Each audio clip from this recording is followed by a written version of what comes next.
All right. Today is July 26, 2022. Today we're here on behalf of the Samuel Proctor Oral History Program with the University of Florida, and we are here on our Mississippi Freedom Project trip 2022. And today I'm here with my colleagues, Ronan Hart, Christian Cassale, and Adolfo Romero. And today I have the honor to speak to Dr. Leslie-Burl McLemore. All right, Dr. Leslie, pleasure to meet you. Thank you for making time out of your day to be here with us today. So to begin with, can you tell us a little bit about your history? When were you born? Where were you born? And maybe a little bit about your parents? Yes. Again, my name is Leslie-Burl McLemore. I have a PhD in political science from the University of Massachusetts at Amherst. And I was born in Walls, Mississippi, W-A-L-L-S, which is where I live now. And Walls, Mississippi is in DeSoto County, a neighboring county from where we are now in Marshall County. So I was born in Walls, Mississippi, August 17th, 1940. I am 81 years old, and the 17th of next month, I'll be 82. And I went to school in Walls, Mississippi. My father's name was Burl, B-U-R-L, McLemore. That's where I get my middle name from. And my mother's name was Christina Frances Williams McLemore. And she was also born in Walls. And my mother went to the public schools there in Walls, and my father did too for a while. But I lived in Walls until I graduated high school. And I graduated high school in 1960, and I came to Russ College here in Holly Springs in the fall of 1960. And so I actually, growing up, I lived in Walls, and for a while we lived in Memphis, Tennessee. Walls is on Highway 61, it's just outside of Memphis. It's where I live like 10 minutes from the Memphis, Tennessee city limits. So that's where I grew up. So as a child, I went to elementary school in Mississippi and in Tennessee. And my mother and my stepfather moved to Memphis for a while, so went to school in Memphis. But I actually graduated from high school in Mississippi, in Walls. I went to high school for 3 years in the county seat, a town called Hernando. Grades, I went there 9 through 11. In the high school that I started to in 1956 consisted of a 4-room building that had been a primary school for black folk in Hernando, and 3 different churches, black churches, on the west side of town. They call it the West End. So the high school was called Hernando Central High School. Started 2 years before. It was a response to Brown versus Board of Education, because prior to 1954, there was not a black public high school in DeSoto County for black folk. If you went to high school, you had to go to Memphis. In fact, my mother went to high school in Memphis at a high school called Jeter. But Hernando Central was a 4-room school building and 3 churches. I think 2 of the churches were Baptist churches, and 1 of the churches was a Methodist church. So we would take classes and we would walk from one church to the next church to attend classes. And on rainy days, it was sort of hectic to walk from one church to the other because they was in separate parts of the West End. But that was the high school for black folk. And then my senior year in high school, in fact, the second half of my junior year, the second semester of my junior year, they built a high school, a new high school for blacks in Hernando. So I spent the second half of my junior year in a regular brick high school, brick building. And then my senior year, they also had built a new high school in my hometown of Walls, and the high school was called Delta Center High School. And Delta Center High School was a brand new high school, so I went there 1 year, my senior year. In my senior year there, I was president of the Student Government Association. And during my senior year, because we didn't have any Negro history books in the library, and we didn't like the food in the cafeteria, and then we had too many faculty advisors advising us on the student council. The principal appointed 4 faculty members to advise us because he wanted to make sure that we didn't demonstrate or anything like that in the little town of Walls. So I led a boycott of classes during my senior year in high school as president of the Student Government Association. And so our complaints again were we didn't have any Negro history books in the library because this was a brand new high school. We didn't like the food in the cafeteria, and that's another story I'll tell about later on. But then we had too many advisors on the student council.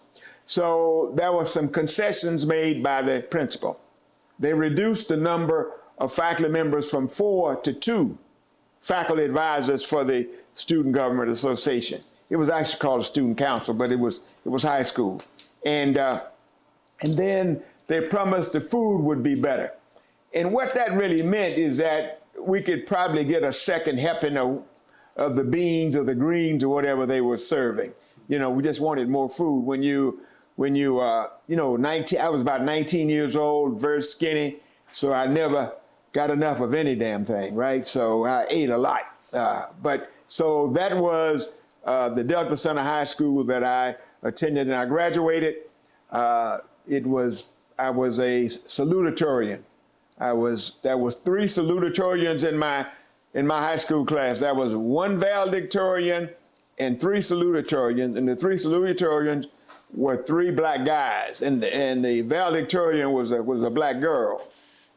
So she was by far smarter than all of us. But anyway, that's why she was a valedictorian. Okay, so I came to Rust College in the fall of 1960. In September of 1960, I enrolled as a freshman at Rust, and was elected president of the freshman class at Rust. And the year before I arrived at Rust, there had been a group of students on the campus that had formed sort of a civil rights organization, loosely an organization that had been really talking about maybe integrating the downtown Highland Springs, had been talking about maybe boycotting the movie theater downtown. So I really got involved as the president of the student of my freshman class, because there was like a leadership group on campus, and they invited me to come as a part of that leadership group. So really, in my freshman year, I got involved in quote unquote the movement at Rust, and that was sort of the beginning of my involvement in the civil rights movement, aside from, of course, leading the boycott in high school. And so from my freshman year, my sophomore year, all the rest of the years, I was always elected class president because I was a leader on the campus. You know, I was a freshman leader, sophomore leader, junior leader, and then I was president of the Student Government Association my senior year in college. So the theme that sort of runs through my history is that I've been a part of some kind of leadership. You know, some people are recruited to become leaders, but I was self-appointed. Yeah, I appointed myself a leader, so I got involved. That's supposed to have been a joke, but you didn't laugh. Okay, all right. But so I was very much involved in the campus activities, And from my freshman year through my senior year, I got involved in voter registration at Rust, got involved in boycotting the local theater. So let me back up. So the freshman year, we decided to boycott the movie theater downtown because black folk had to sit upstairs in the balcony and the white folk were on the floor of the movie theater. And we tried to negotiate with the movie theater owner to integrate so black folk we could sit any place we wished, but that didn't occur. So based on that, we just simply boycotted the movie theater. We didn't attend the movie theater the rest of my tenure at Rust. But there was another college in town called Mississippi Industrial College. And Mississippi Industrial College is right across the street from Rust College. And if you drive through Highway 78 or Memphis Street, you can see the remains of the college, which is now actually owned by Rust. And Rust is in the process of kind of revitalize the college over time. So they're seeking grant money, funding to rehab the buildings, et cetera, and make it as an integral part of the Rust College campus. But I started after the boycott, we started voter registration efforts.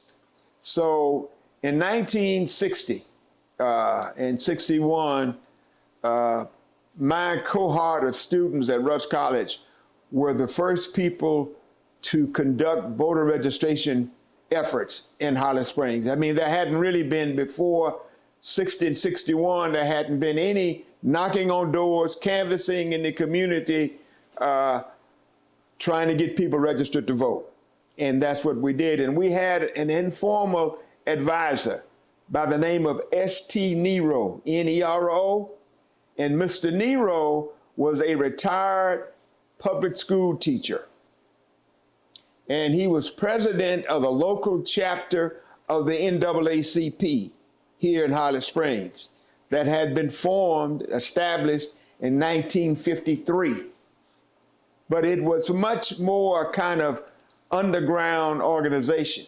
I mean, it was not a functioning above ground organization because it was too dangerous. But my class of 1960 and the students that came, we started the first canvassing of voters in Holly Springs, trying to get people registered to vote. So my story in terms of my involvement in the movement started my freshman year, and my sophomore year, I was elected the president of the first college chapter of the NAACP at Rust. So we formed the college chapter of the NAACP in February of 1962, and I was elected president. So now remember that I'm sophomore class president, and I'm president of the NAACP. So this is, again, my leadership thing moving forward, because I was a leader of the campus NAACP, and Mr. Nero was our informal advisor. And we were sworn in or installed as officers of the NAACP by Medgar Evers. And at that time, of course, Medgar Evers was field secretary of the NAACP. So I met Medgar Evers through Aaron Henry. And Aaron Henry was the state president of the NAACP. He was president of all the NAACP state chapters. And of course, Medgar Evers was the day-to-day person that ran the NAACP. And so Evers and Henry were good buddies. So I met Medgar Evers through Aaron Henry because Aaron Henry's brother-in-law, Reverend Lindsay, was the college chaplain, and he taught religion. And Henry and Lindsay married two sisters. And so Henry would come to campus occasionally to speak to the student body and in the community. So I got to know Henry, and then Henry helped us in the organization of the NAACP chapter along with Mr. Nero. So it's important that my first couple of years on the campus, I met Aaron Henry, courageous civil rights leader in Mississippi, president of the state conference of the NAACP, and I met Meg Evers, who was the field director, field secretary of the NAACP. So I met two major civil rights leaders immediately, along with Mr. Nero, who was clearly a local hero. I mean, to be president of the NAACP chapter in Holly Springs, even if you were underground, was risky business because there were some white folk that knew Nero was president of the local chapter of the NAACP. And Mr. Nero's wife, Naomi Nero, was on the faculty at Rush College. She taught sociology. So we got to know, the students got to know some of the local leadership, and we got to meet Aaron Henry and Meg Evers. Now, one of the things that people don't quite understand is that when I was involved in the movement as a freshman at Rust, most students were not involved in the movement. I mean, I just sort of got involved in the movement because of my leadership role as freshman class president, but most of the students were not involved. Most of the students didn't meet Meg Evers. Most of the students didn't meet Aaron Henry, except when Henry would come and speak. I mean, but they didn't get to know Henry personally. So coming from Walls, Mississippi to Holly Springs, 50 miles away, I mean, I got to meet the leading civil rights lights in Mississippi at that time, which was really sort of amazing for a guy coming from this small farming community, and I'm meeting the major civil rights leaders. So then my involvement started with the NAACP, the student leadership group on campus, and then the latter part of 1962, I met Bob Moses. And Bob Moses, of course, was the field director of SNCC in Mississippi. And Bob Moses came to Holly Springs. There was a trial in Oxford, and he wanted some of us to go to the trial in Oxford, so we loaded up a bus load of students and went to the trial, and Bob Moses came, and but then Bob had heard about our voter registration efforts. So this was 62. And then the latter part of 62, I went to my first SNCC meeting in Atlanta. And by that time, Bob Moses and Jim Foreman, the executive director of SNCC, had sent a guy to Holly Springs called Frank Smith Jr. And Frank Smith Jr. was a SNCC field secretary. He dropped out of Morehouse College. He was a sophomore, junior. Junior, I think Frank was really a sophomore. He said he was a junior. I think the Negro just lied. But he was, I think he was a sophomore at Morehouse. But he dropped out of Morehouse, came to Atlanta, was SNCC field secretary. Jim Foreman asked him to come to Holly Springs because Jim Foreman had relatives. As a child, Jim Foreman had spent some of his childhood days in Marshall County, although he was living in Chicago, but he had relatives. In fact, I met Jim Foreman's aunt, who lived in northern part of Marshall County. But Frank Smith had come, and so by that time, then I had met Bob Moses, Frank Smith, and I went to my first SNCC meeting in the car with Bob Moses and a guy named Jimmy Travis. And Jimmy Travis was a SNCC field secretary. And a year or so later, he was actually shot leaving a meeting in Greenwood. But Jimmy Travis was a SNCC field secretary, dropped out of Tougaloo and got involved in SNCC. So I went to this SNCC meeting in Atlanta, met Julian Bond for the first time. You know, I met John Lewis for the first time. I met all the SNCC people in Atlanta. So I want you to understand now that I'm coming from this plantation community in 1960, and by 62, I'm meeting all the leading lights in the civil rights movement. I'm meeting John Lewis, Bob Moses, Julian Bond, Jim Foreman. I'm meeting all these people. But this was a unique experience for me because the majority of the students at Rush College were not meeting these leading lights. I mean, I took my first trip to Atlanta. So I am moving up in the world, but again, this is part of this leadership deal that I was a part of. So come 62, we were knocking on doors, getting involved in voter registration. And, you know, I really wish there was some way, and I don't think it's possible, but there were several other people that were my cohorts who were involved with me in the movement. And I think you're going to interview, hopefully, Dr. William Scott. Bill Scott lives here in Holly Springs. And Bill Scott was a part of the movement at Rust. He came to Rust in 1966. He was elected freshman class president. He was on the football team, et cetera, et cetera.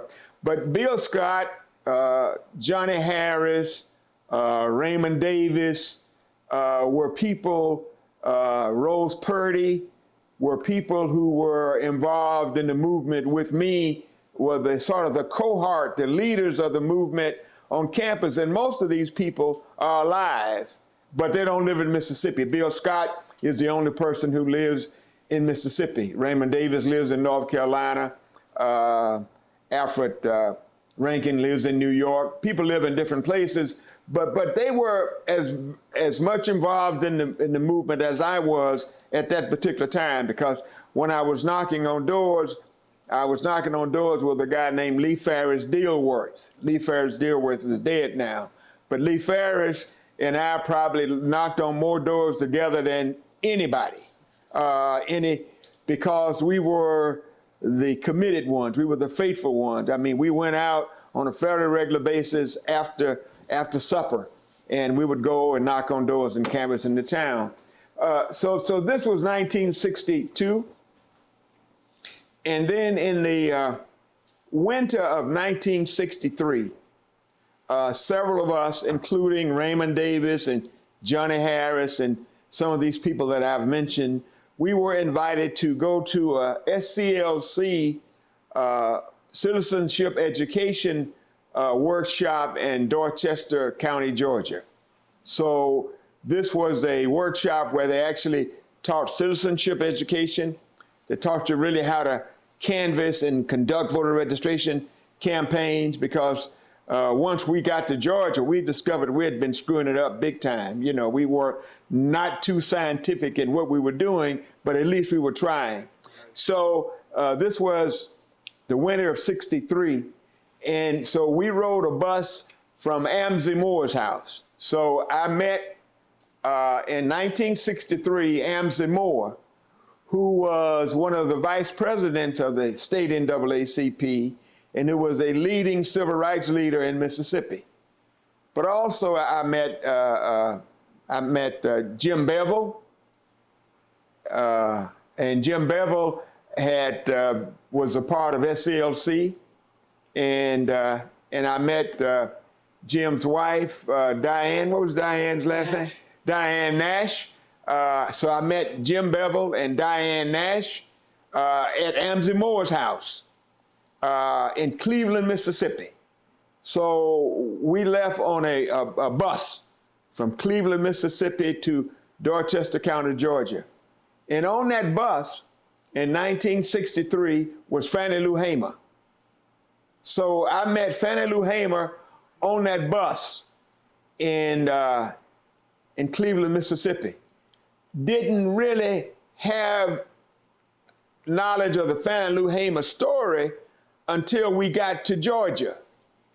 And in the workshop, you know, we would do role playing, we would sing freedom songs, we would, you know, talk about our journey.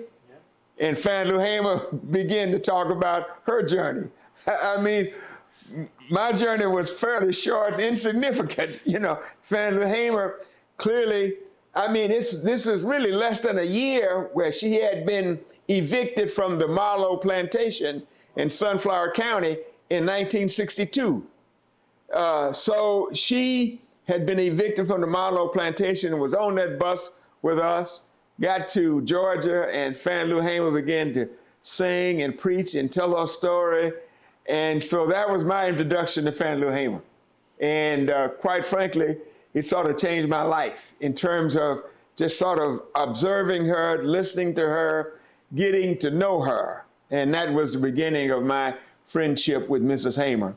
And so I want you guys to clearly understand that now. This is a short period of time. I mean, this is about 2.5 years, and I'm meeting all these people. I'm meeting the big guns. So at the workshop in Georgia, the workshop head teacher was a woman by the name of Septima Clark. And Septima Clark had been a part of the movement. She had been a public school teacher, and she was fired from her job, but she was one of the leaders in teaching citizenship education. And with Septima Clark was a guy by the name of Andrew Young, who later became an ambassador, a congressman, a mayor, et cetera, and his late wife, Jean Young. And then an SCLC field secretary by the name of Dorothy Cotton. They were the faculty at the workshop in Dorchester, Georgia. And then for the closing banquet, the speaker for the closing banquet was a guy by the name of Hosea Williams.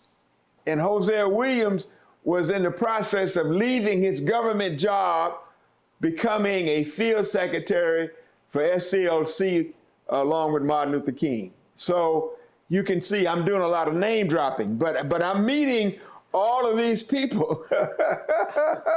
and I am at this point like a sophomore in college, right? Going into my junior year. So this is fantastic. And I remember after I got back to Rust from the Dorchester, Georgia trip, I called my mother, who lived in Walls. I called my mother and told her that I had met this woman by the name of Fannie Lou Hamer. I mean, Mrs. Hamer so impressed me. You know, I couldn't preach, I couldn't sing, I couldn't do any of that, but I was just impressed with somebody who had been evicted from the plantation and who had that level of passion and commitment. It was quite amazing. And there was no way that you could sort of be around Mrs. Hamer and sort of not be influenced by her. So I called my mother and say, I called her Mother Dear. I said, I'd met this woman who is an incredible person, and I wish you could meet her, you know, so and so and so. But so this was my junior year, 63, and then I got involved in the Freedom Vote campaign.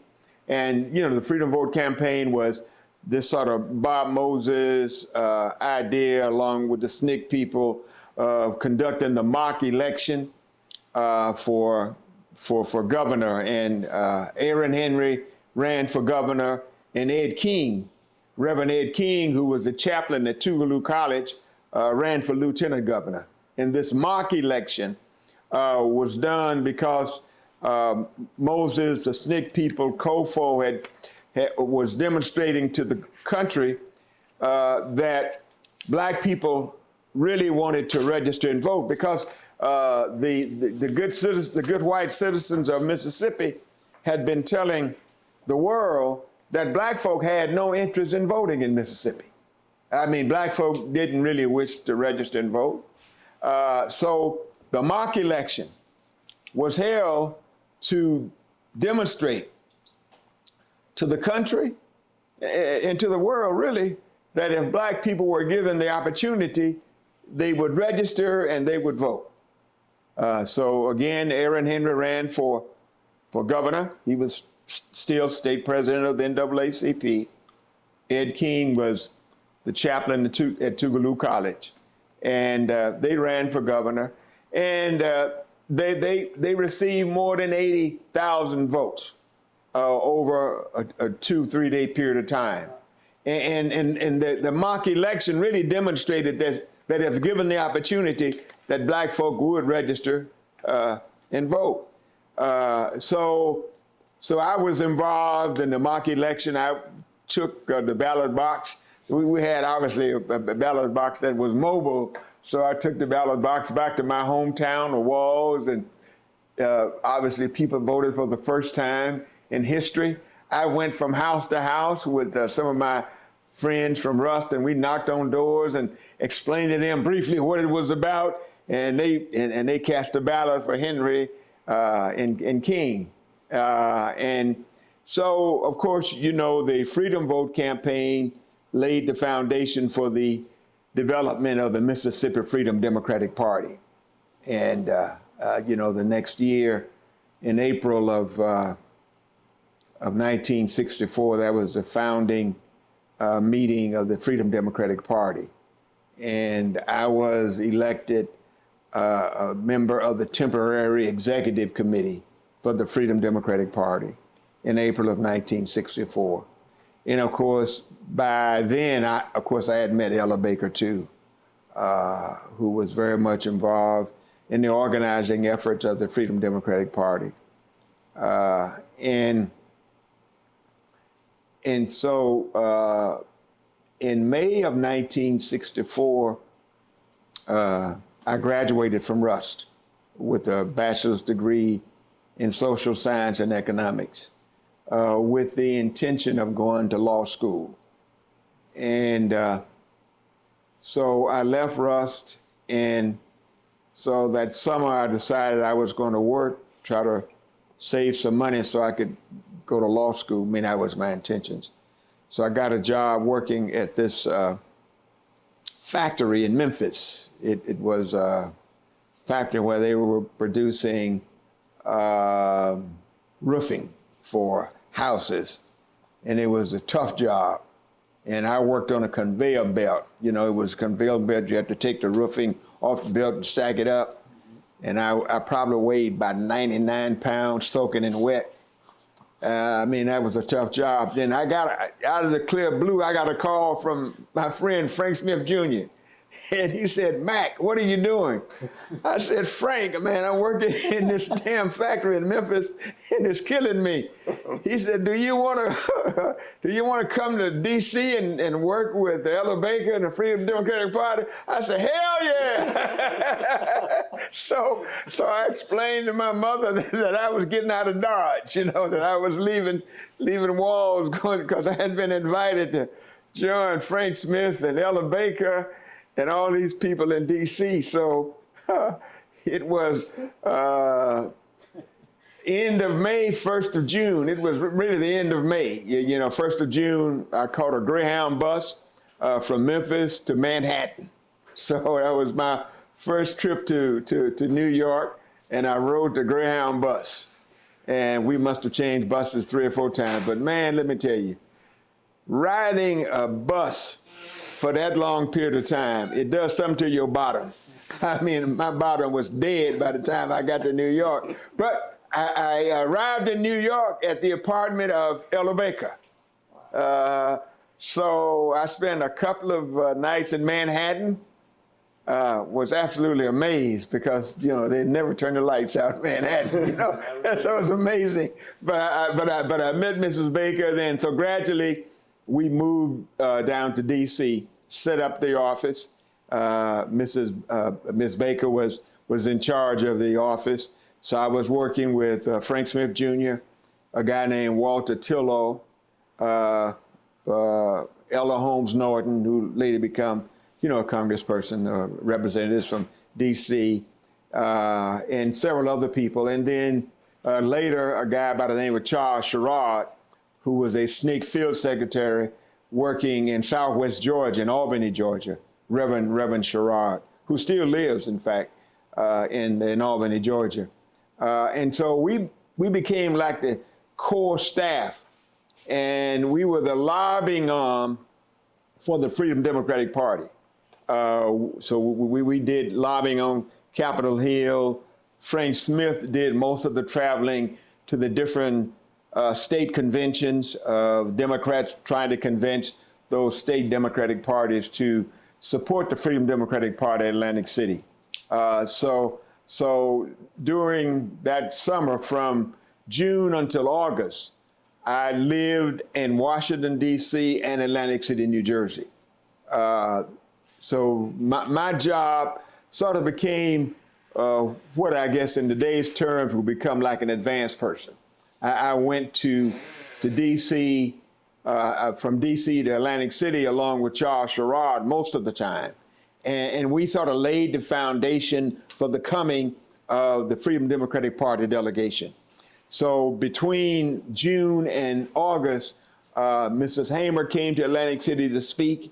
So, you know, we laid the foundation for Mrs. Hamer coming to speak. I hooked up with the local chapter of the NAACP Atlantic City. I became very good friends with the leaders of the youth chapter because the youth chapter helped me knock on doors, canvass people to let them know about the Freedom Democratic Party, let them know about the convention. And there were several other people that came in and out, but Charles Sherrod and I were the principal person. Occasionally, Frank Smith would go to Atlantic City and we would knock on doors, hold meetings. So when the Freedom Democratic Party came to town, we had really sort of laid the foundation because Miss Baker came to Atlantic City to speak prior to the convention. So the convention, of course, met in Atlantic City. And I guess the thing that we mostly remember about the Democratic National Convention, the Freedom Democratic Party, is a testimony of Mrs. Hamer before the Credentials Committee in Atlantic City. When I taught at Jackson State for years, I would talk to students about the convention, and they were surprised to learn that at the convention that a lot of other people spoke before Mrs. Hamer. That Martin Luther King spoke, that Ed King spoke, I mean, other leading lights. But the amazing thing is that, of course, the students who knew something about the convention and the ones that didn't were surprised to learn that there were other people, but they knew about Fannie Lou Hamer's speech. And of course, the irony is that I would think in today's society, more people probably know Fannie Lou Hamer than they know Bob Moses. And Bob Moses was really the leader of SNCC in Mississippi. I mean, a lot of these ideas, MFDP, the formation of COFO, all of these things, started the Macomb Project. Bob Moses was the leader, but Fannie Lou Hamer is better known now, than Moses. So Mrs. Hamer's convention testimony absolutely put the MFDP on the map because, nationwide people knew about the Freedom Democratic Party, the 68 delegates from Mississippi, these courageous people who put their lives on the line to become, delegates. And just an aside, there were more Rush College graduates in that delegation than any other college in Mississippi. I just wanted to put that in for the record, since we're in Hollis Springs and I'm a Rush College graduate. Oh, right, of course, So, so the guy, William Scott, that you're going to interview at some point, Dr. Scott, was the youngest delegate. Now the SNCC in the SNCC propaganda, SNCC said because I was a SNCC field secretary, they said I was the youngest delegate, but I was really not the youngest delegate. I was the second youngest delegate. I was 23, and I think Bill Scott was 21, so he was the youngest delegate, or 22. But he'll tell his own story. But he was the youngest delegate, and so we sort of played that up, and so after Atlantic City, fundamentally, I went to graduate school. I didn't go to law school. I went to graduate school at Atlanta University, got a scholarship through SNCC and got some other scholarship dollars, and went to graduate school at Atlanta University for a year, got a master's degree in political science. The following year, I taught for a year at a place called Southern University in Baton Rouge, taught political science there for a year. And I don't know whether you guys are familiar with this, but I taught 5 classes. It was like 15 hours. And that's one hell of a load for a college professor, but especially an instructor, because I had no rank. I mean, I just had a master's degree just out of graduate school, teaching 5 classes. I mean, I weighed maybe 105 by then, you know. So, but beats the factor. But I discovered that you couldn't get rank, that you weren't paid as well unless you had a PhD. So hey, after a year, I was out of there. So I enrolled at the University of Massachusetts in the PhD program. So I stayed at UMass for about 3.5, 4 years and got a PhD in government. It's called political science at UMass now, but it was called government then. And then I spent a year at Johns Hopkins when I left UMass as a postdoctoral fellow. And then at some point, I had to go to work. So I got a job at Jackson State teaching political science. So I came to Jackson State as an associate professor of history and political science. And that was my first year there, 71, 72 academic year. And the following year, 72 academic year, I was promoted to chair of the political science department. So I was the founding chair of the political science department at Jackson State. And I was an associate professor. And so, again, it's the leadership issue, right? I mean, I'm fresh out of grad school. They make me department chair. I'm 31 years old. I was the youngest person in the department. It was about 7 of us. And of course, everybody in the department thought they knew more than me. So, and everybody had egos bigger than mine. But anyway, I was the chair. Yeah, but because of my civil rights background, I immediately got involved in the Jackson community. I mean, I got involved in the local NAACP, got involved in voter registration efforts. I mean, I became involved. But now, I want you to understand now, Jackson State was then and still is a state-supported institution, a very conservative Mississippi. This is 1972. So this is a few years from my involvement in SNCC and just getting out of graduate school.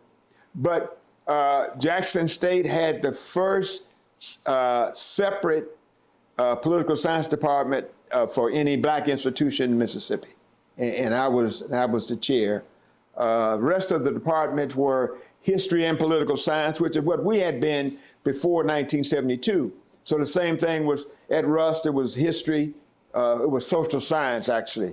At Tougaloo, it was social science. At Alcorn, it was social science. At Mississippi Valley, it was social science. So the independent political science department was a new deal. And because I was a political scientist, for some reason, hook or crook, I got involved with analyzing elections. So sort of overnight, in one sense, I became a local sort of TV personality because I was on television analyzing state elections primarily and got invited to do local elections and to comment on politics. Prior to my commentary on television, there hadn't been a black person doing that in Jackson. And then I was asked by the Clarion Ledger, the daily newspaper in Jackson. So I became one of the commentators for the local newspaper on politics in Mississippi. So again, this is this sort of this leadership thing, and so I was at Jackson State starting in 71, 72 department chair. In 1980, I ran for the U.S. Congress as an independent Democrat in what was then the 4th Congressional District in Mississippi. And I came in second in a 4-person race. And so that was sort of my involvement in getting involved in electoral politics, although I lost, but you know, that helped my name ID. And several years later, I ran for the Jackson City Council and won an election in 1999 in a special election for the Jackson City Council. And I served on the Jackson City Council for 10 years. And 5 of the 10 years, I was president of the Jackson City Council. And my last year on the council, the mayor had a heart attack and passed away. And I was interim mayor for several months, but I was retiring from the council then. So my leadership involvement, because of my civil rights background, you know, my leadership on the city council, and I was the local president of Operation Push, the Jesse Jackson organization. So I was really involved in just a variety of different activities during my tenure at Jackson State and the years I lived in Jackson. So I've always sort of maintained sort of a foot in the academic arena, because I was a professor. At one point, I was professor. Then I became dean of the graduate school at Jackson State, and I was dean of the graduate school, and I was chair of the Hinds County Democratic Exec Committee, which disturbed a whole lot of white folks in Jackson, because you know that they didn't want a black person to be on the faculty of Jackson State, but also to be involved in the politics and this kind of stuff. But all of that, you know, I mean, I just held different positions, but I was always on the faculty at Jackson State, but I was involved in the community.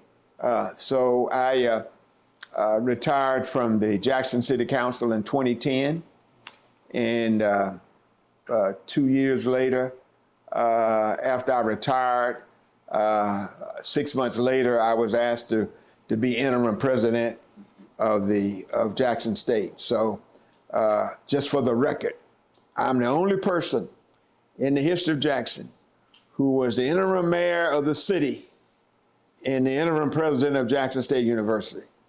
Wow. Nobody's done that but Leslie-Burl McLemore, okay? So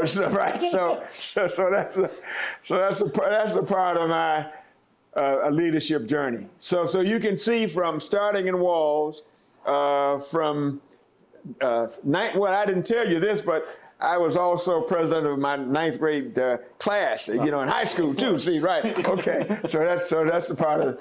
So if there's any one theme, is that I've been in some kind of leadership role. So in 2017, after I moved back to my hometown of Walls, I moved back to Walls, and Walls is 64% black. Town had been reincorporated for about 20 or 25 years, and there was not one black person serving on the Board of Aldermen. Wow. The mayor was white, the 5 members of the Board of Aldermen were white. So in 2017, I tried to recruit some brothers and some sisters to run for the Walls Board of Aldermen. I recruited, along with some other people, one other guy who was a local guy there in town, had been in and out of Walls.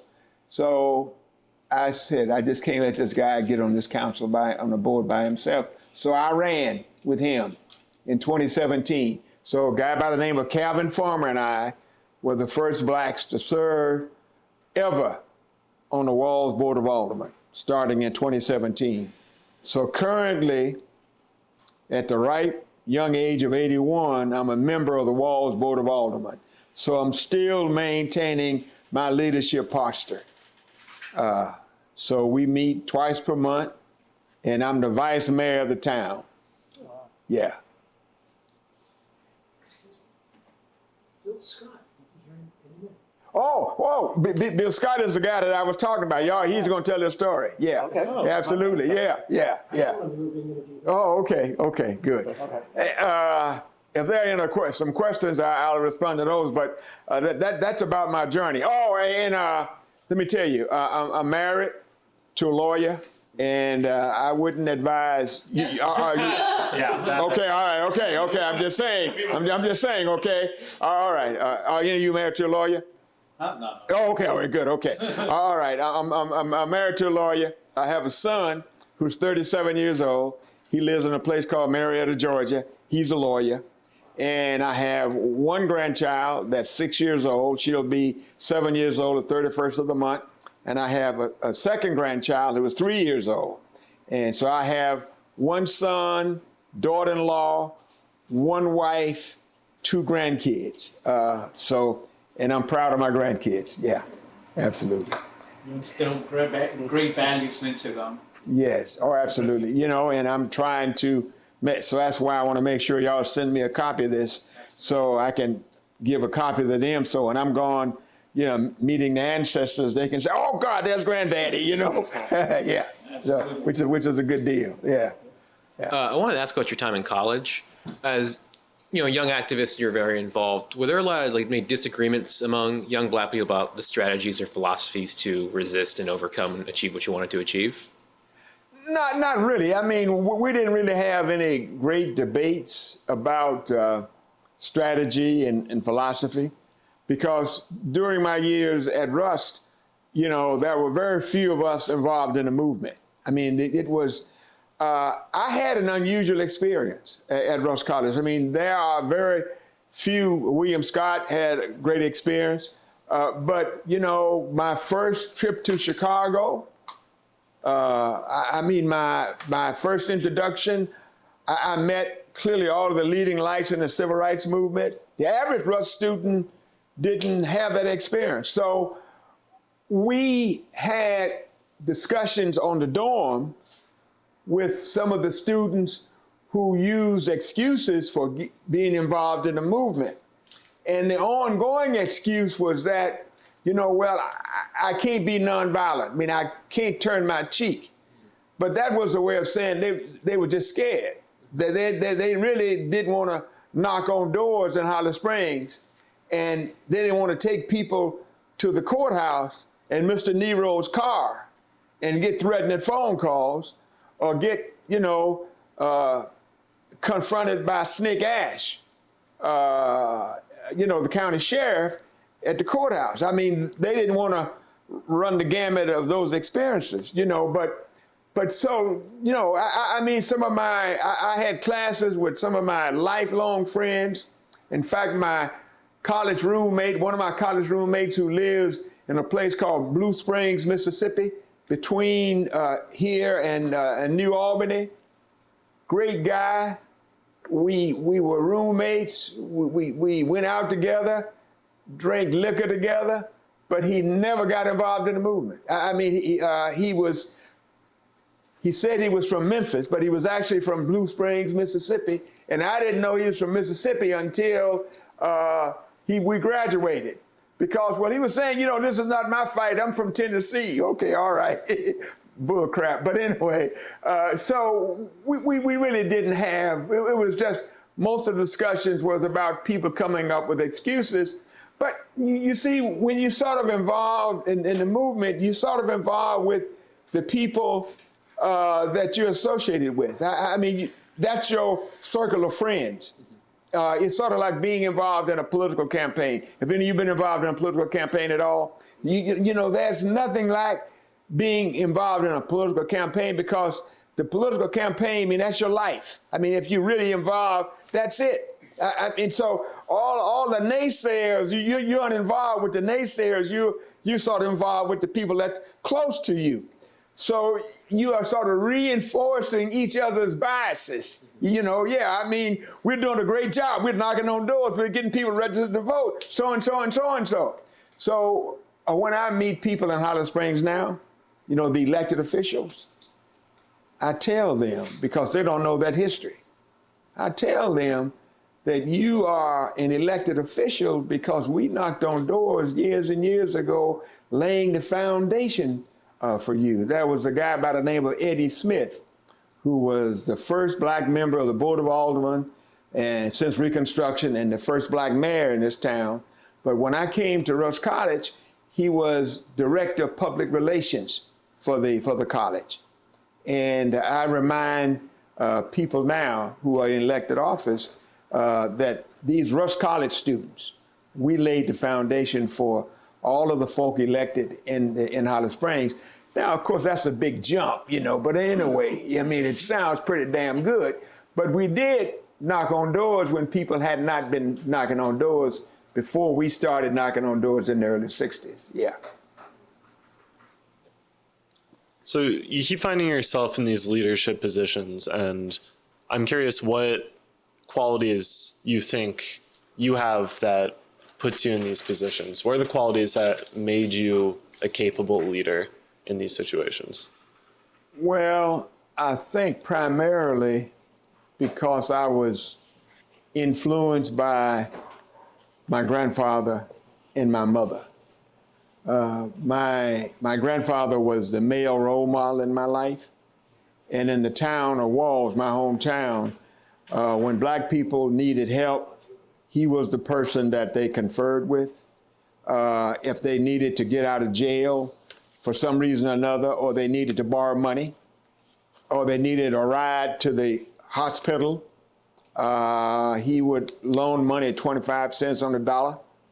My mother was very outspoken, a leader in the community, a leader in our church. So really, it started with them. I mean, they were the role models. And my grandmother took my brother Eugene and I to church, regardless of whether we want to go or not. So we went every Sunday to the prayer meetings. You know, we did all of that. So it really started with the role modeling, you know, by my grandfather and by my mother. And I grew up in the church, and I was a Sunday school teacher. Before I went off to college, I was assistant superintendent of Sunday school. So these are our leadership roles. And, you know, then at the high school, I was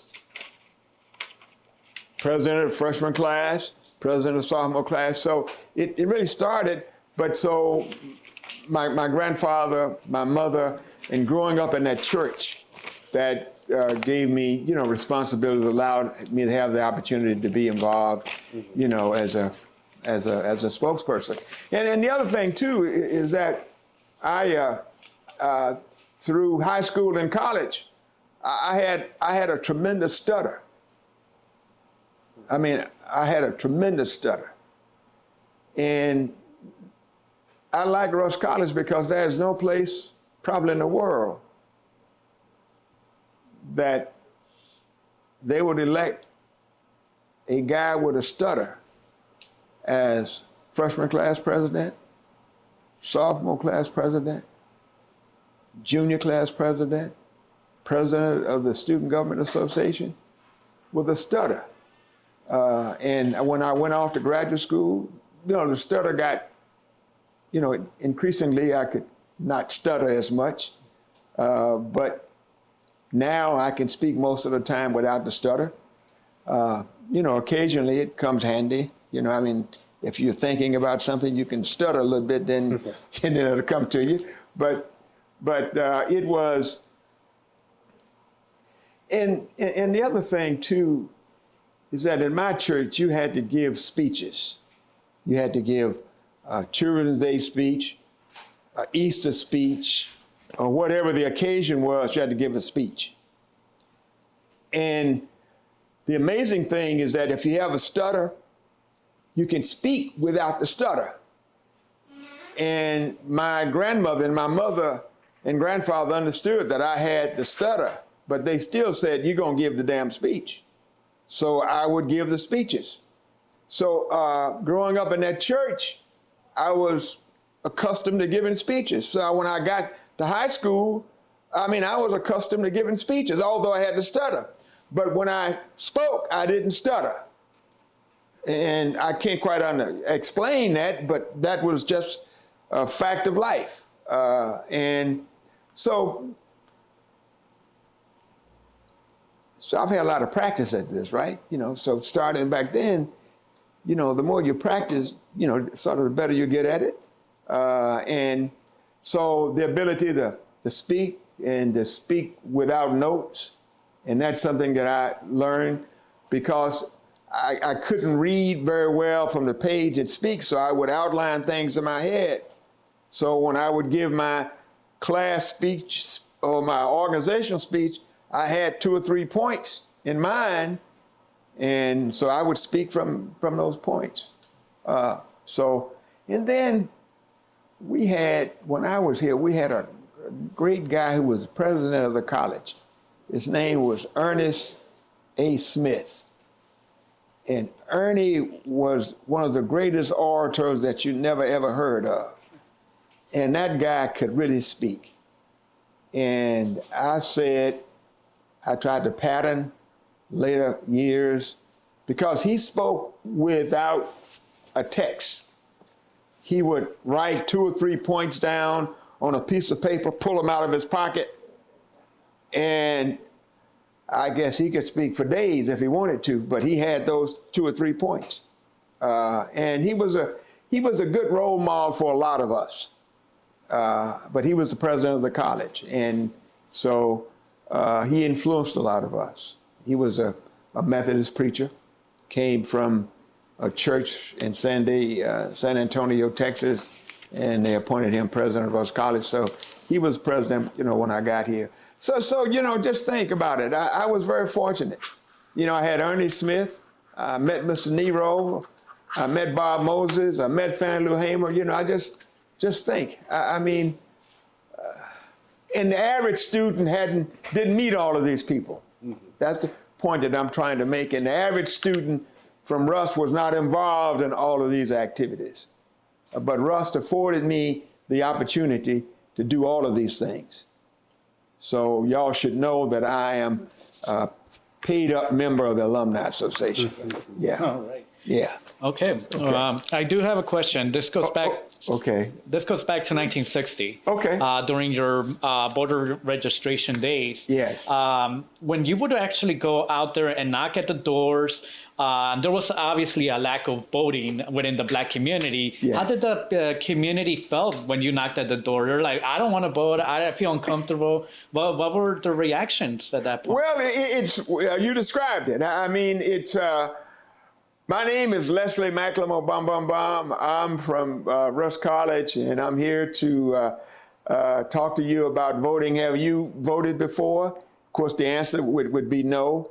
Would you like to become a registered voter? Most of the time, the answer would be yes.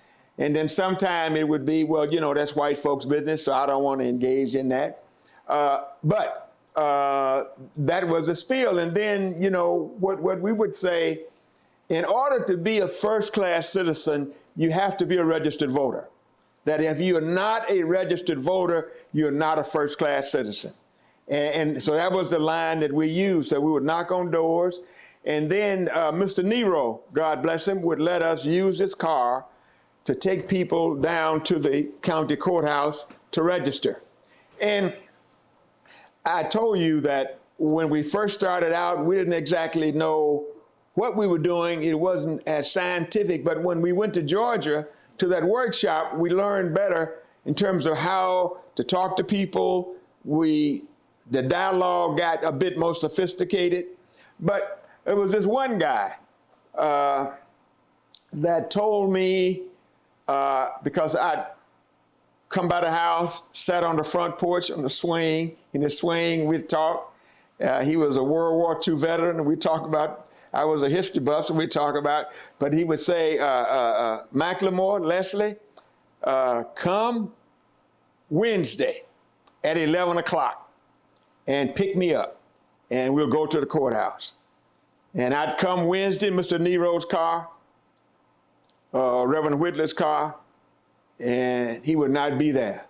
And then I would double back that evening or the next day and say, Mr. Jones, you know, what happened? Well, you know, my sister called me away and I had to help her. But if you come Thursday around 10, you know, right? So that went on for a while with us. And quite frankly, I never ever got him to go with me. But one of the things that we discovered, and we started, because SNCC started this. SNCC started something called Freedom Days. And Freedom Days is that when you get a cohort of people, where you get several people together to go to the courthouse as opposed to just one person. So from the experience in Georgia and then modeling sort of the SNCC Freedom Days, we discovered that try to get a critical mass of people, try to get 2 or 3, 4 or 5 people, try to get a carload or 2 carloads if you could, to take them to the courthouse together. Because then that deals with the fear factor. You know, if you go there by yourself or you just with me, you know, and SNCC Ash is there with his tall butt, you know, he's sort of intimidated. But on the other hand, if you go with several folk, you know, the intimidation factor is not as great. And we discovered that. And that's what we did. That's what we did. I think we were more successful, and I didn't mention this, but we started this Freedom Bureau, Speaking Bureau, when Frank Smith came to town. So we started going to churches on Wednesday during the prayer services and on Sundays. And we would go to churches and talk about voter registration. And so we began to recruit more people to come to the courthouse with us. But that was very instrumental. And us, you know, but you know, you talk to the pastor, you get the preacher to agree to let you talk to the service. So they would give us 2 or 3 minutes during the Sunday service. And so we would make arrangements most of the time prior to, but sometimes we just obviously show up at the church and say we want to talk about voter registration.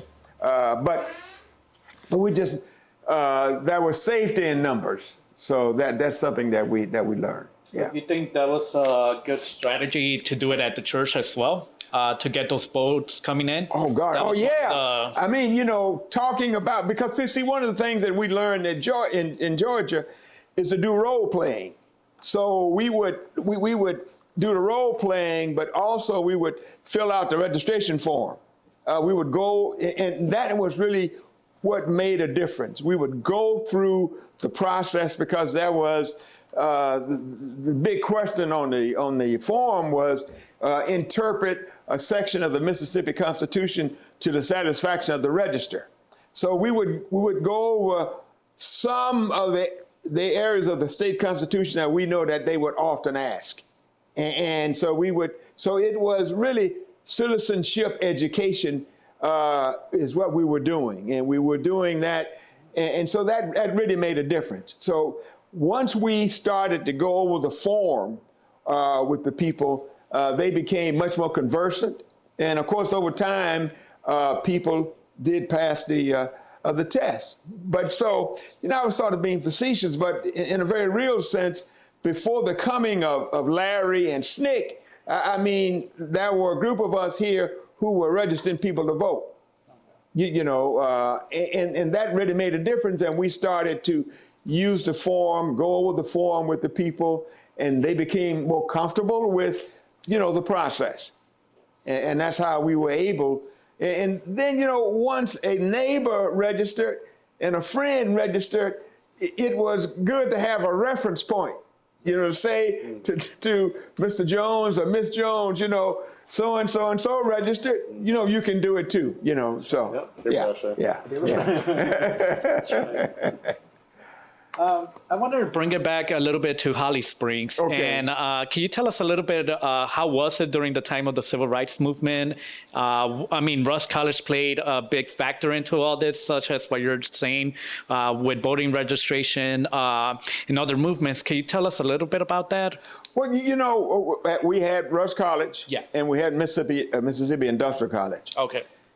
And Holly Springs, unlike a lot of the smaller communities and towns in Mississippi, you know, the presence of the colleges clearly, on reflection, had a modifying impact on what was going on in the community.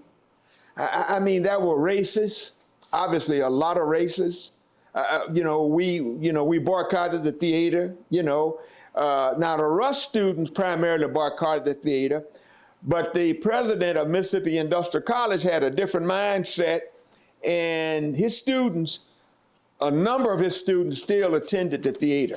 So, but the presence of the colleges, I mean, you're talking about a community really of educated black folk. I mean, you had PhDs at Mississippi Industrial, some at Rust over time. I mean, but these were educated people. I recall that my economics, my social studies teacher, my favorite teacher was a woman by the name of Frances N. Eaton, E-A-T-O-N, and she was a graduate of Rust College. She had a master's degree in music from Northwestern. She had a master's degree in economics from Northwestern, and she used her initials, FN. She wouldn't use Francis. So when she would deal with the white folk downtown, it was always FN because they couldn't call her Francis. They had to call her Eaton or Miss Eaton or Professor Eaton, but they couldn't call her by her first name. But we didn't have really, when we tried to integrate the local drugstore, they took out the seats down there. So we really didn't have anything to integrate in Holly Springs. The bus station really was not a bus station, so we didn't have anything to integrate. So it was more emphasis on voter education and voter registration. But it was a very racist town. But because of Rust and MI, the racism was not the typical racism that you would find in Charleston, Mississippi, or in Tallahatchie County, or even in my hometown of Walls, which was much, much smaller than Holly Springs. So the influence of Rust and MI, I mean, it was really a sort of a major influence because even on the board of trustees at Rust, they had some of the local bankers on the board of trustees. And then we had this guy, Ernie Smith, the president, who believed in academic freedom. I mean, I came to Rust on purpose. I mean, I had scholarships to go to some state-supported schools, but I had a high school social studies teacher to tell me, he said, McLemore, if you go to Jackson State or Mississippi Valley, you won't last a day. Because, you can't go down there and lead boycott. You can't do that stuff. So he said, go to Rust College. So I went to Rust College. And I went to Rust because Rust offered me more money than Tougaloo and offered me more money than Morehouse. And I had no idea about, and my family didn't either. I'm the first, high school graduate in my family. So I went to the place that offered me the most money. And Rust College offered me an academic scholarship and a music scholarship. I played in the band. So essentially for 4 years, I went to Rust College tuition free. Didn't pay a dime. So that's why I'm paid up on my alumni membership, because I didn't really pay tuition to go here, But I'm really saying, it could have been a much worse place. I mean, when Larry came to town a year or so later, Larry was a white guy involved in the community. He caught holy hell. He got to know a whole lot of the good, bad white folk in the community. And obviously, it had a certain influence on him because we are now in Larry's house in Holly Springs. So clearly it wasn't that damn bad. He's back here, But Holly Springs was a different place in one sense because of the presence of the two colleges. There's no question about it. Yeah. Okay, last question on my side that I have. I'm hogging the mic, but okay. What was the presence of the Klan in this region? I mean, we do have a high percentage of black communities in here. Yeah. Were they prevalent in this area? Were they around? Well, I don't remember being confronted by the Klan. I'm sure the Klan, was here, but really, I lived on the campus at Rust College. Okay. So in a very real sense, I lived in this bubble. I mean, I could go out, knock on doors, register people, but I didn't live in the Freedom House. I mean, I lived on the campus. Unlike a lot of people who were in SNCC, I never dropped out of college. I mean, a lot of people, that were in SNCC dropped out of, Tougaloo, wherever they were going, Jackson State, to work in the movement full time. I always went to school, but I don't remember the Klan marching through downtown Holly Springs. I don't remember any of that. They could have marched, but I don't remember that. So, and I'm thinking that primarily the presence of the two colleges really had an impact on sort of what happened in Holly Springs. That was plenty of racism, that was denials, and all that, but the colleges had a major impact. And I really, the worst encounter I had really was in my home county of DeSoto County, where I'm from. I remember being at a meeting in DeSoto County, a mass meeting, and after the mass meeting, we were stopped by the local sheriff and et cetera, and some harshness, but I don't remember going to any of the churches to speak in Marshall County or Benton County, where we would go and speak on Sundays or Wednesday evening. I don't remember ever encountering the Klan in any of those engagements. But now, that was a long time ago. So, but I would have remembered if we'd have been confronted by the Klan. But I just don't remember that. Yeah. So speaking on Holly Springs, also the birthplace of Ida B. Wells. Yes. I was hearing from my coworker, Dr. Topoulides, that there was recently a attempt by, if I have my facts right, the certain city representatives to rename a street from Memphis to Ida B. Wells. Okay. And that didn't go through. And I understand there's been some kind of issue about this or hullabaloo. What is your version of that story? What have you? It did go through? Okay. I'm sorry. You told me it didn't. Oh, okay.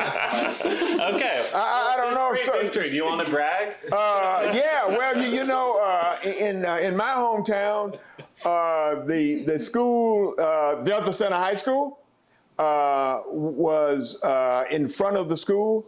We just renamed the street after the first black principal at the high school in my hometown. So I'm glad to hear they did it in Holly Springs, because that's really something that the board does. I mean, what you need is, on the Board of Aldermen, you need 3 votes. So we had 5 members who said, yes, we're going to name this street now Elias Johnson Jr. Drive instead of Delta View Drive. But that's something, so I'm glad to know that the board in Holly Springs, which is majority black, I think, Yes. And the mayor is black, so they would have the votes in order to get it done. Yeah. And then, in fact, Mississippi Industrial College, the campus that Russ purchased, now they're going to have an Ida B. Wells Institute on that campus. That's one of the things they're going to have on that campus. So we're laying claim to Ida B. Wells. Absolutely, yeah, because she is by far the best known and famous Russ College graduate. Yeah. Yeah. Just to clarify, the article that I gave you earlier says no action taken, but the next week it passed unanimous. Oh, well, good. That's where I got my information. Good. Glad it went through. Oh, good. That's great. Yeah. Well, you forked to find out in the moment that it happened. Okay. You mentioned that your high school teacher told you, go to Russ because it'd be easier, safer to organize. So were there areas in Mississippi where it was a lot harder, where there were more threats of violence? Well, the teacher told me that going to Jackson State, that I would be expelled, or going to Mississippi Valley, or going to Alcorn, going to one of the state-supported schools. Now, this is 1960, and we're in conservative Mississippi. the most conservative state in the union then and now. And going to a state-supported school, I couldn't do what I had done in high school. Man, I led the boycott of classes in high school because of the 3 reasons I mentioned. And Reverend Burton, my teacher, said, Leslie, because I had been offered, we took these career day high school trips my senior year. The teachers would take us to different colleges to apply, to take an entrance exam. So we went to several places. I mean, I had a scholarship to Tougaloo, but not as much to Russ. I had a scholarship to Mississippi Valley because they took us to these schools to apply. So we applied. But he was saying because they were conservative, state-supported schools, the presidents were very conservative, you couldn't engage in civil rights activities. And he just simply said, it wouldn't make a lot of sense for you to go to one of these schools and get put out because of your civil rights activity, because he knew that I was going to be involved in something. And he said, hey, go to Russ College or go, because he was a Russ College graduate. And I went to Russ College primarily because, again, Russ offered me more money. I could have gone to Tougaloo or I could have gone to Morehouse. And I could have told my grandfather, because he didn't have any idea what it cost to go to college. But I just said, well, I could save my folks some money. So I come to Russ College and I had these scholarships. But it was because of my ability to get involved in something here or there. The teacher said, hey, my advice is don't go. Right. Yeah. So I took my teacher's advice. Yeah. Yeah. Yeah, you mentioned before that you really want a copy of this interview, which we will get to, for your grandchildren to look at later. So I guess before we finish out, is there anything else that you really want to tell your grandchildren right now? Yeah, I want to tell Harper, Annie's Diane McLemore, and Harlow Leslie McLemore to become active, stay involved, get involved in campus organizations, student organizations. Always make sure that you stand up for social justice issues. I want them to be first-class citizens by becoming registered voters when they're old enough. And I'm thoroughly convinced, and I could be wrong, but I'm convinced that Harper, the oldest granddaughter, is going to run for public office one day. I mean, she is in the first grade, and she is going to the second grade, and she's a leader already. She is outspoken. She speaks her mind. She prides herself on doing well in school and all of that. The younger one is only 3, so she is combative. So she may run for office too, but she would not let Harper get away with anything. So we could have a couple of, I'm glad you raised that question, because my son, I told you, is a lawyer, nice guy. But I don't remember my son being as forthright as my granddaughters at their age. I mean, those 2 girls are on it. My son was much more mild-mannered, easygoing, and that's sort of his personality now. I mean, he's not a pushover, but he wasn't as competitive as my oldest granddaughter, my 6-year-old granddaughter, who's about to turn 7. I remember we were upstairs, and she was about 3 years old, almost 3. And her mother asked us to she couldn't find her phone. It was something that she wanted us to find.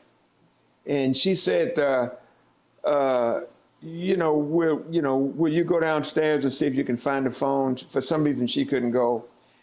And so Harper was there. So Harper and I went downstairs, and she beat me downstairs.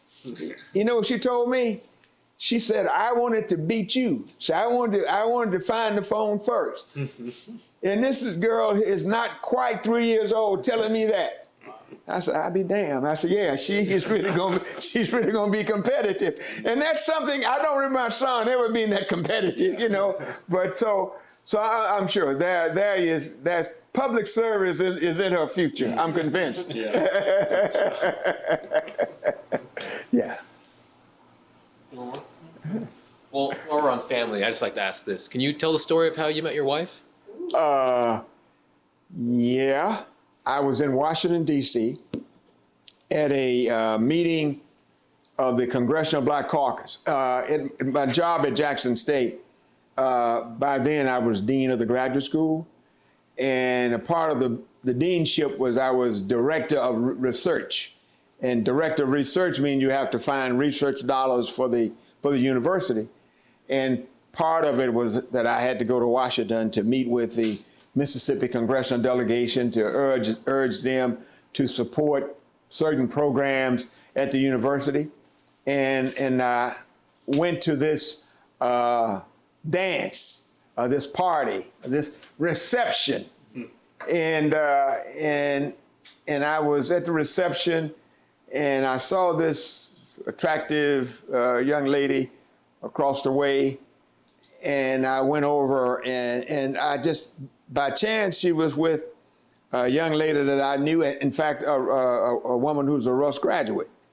And she was there, the two of them were there together. So I went over and asked her to dance. And she told me that she had been walking all day and she was really tired. Her feet were hurting, so she couldn't dance. And so we kept talking because she couldn't dance. So I just stayed there and we just talked for a while. And turns out that she was living in Jackson, and I hadn't met her. So I told her we should go to lunch one day in the future. And she said, okay. And then once I started to date her, I discovered that it wasn't her feet. Shit, she didn't know how to dance. But since then, she's become a better dancer than I am, you know. But she actually couldn't dance, you know. That's why. So that's what I met her. I tried to get her to dance with me.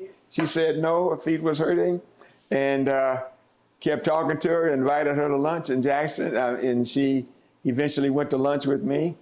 Her sense of direction was not too good. She got lost, but she eventually ended up at the place we had lunch together, and the rest is history. Yeah. Yeah.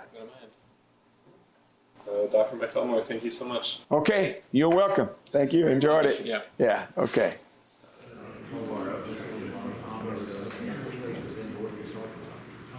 And so